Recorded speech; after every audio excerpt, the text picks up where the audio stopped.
Hey guys, today I'm going to show you how to insert a picture in a comment or in a note. See here, I have some player names. Here is my favorite cricketer Virat Kohli. Let's insert King Kohli picture here. Do right click. You click on the new note. If you don't find the new note, you click on the new comment. So I click on this new note. Then you see this default name. You remove this.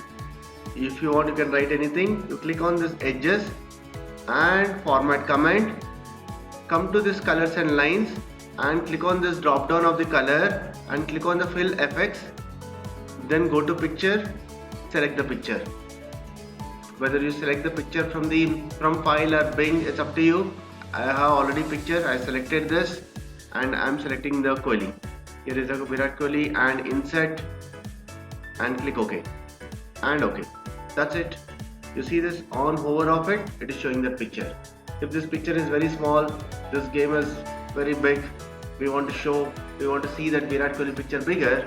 So what you can do is, do right click, edit this note and increase the size the way you want. Now you see this on hover of it, it is showing that this picture. So why don't you try the same thing for the other people also, your favorite cricketers.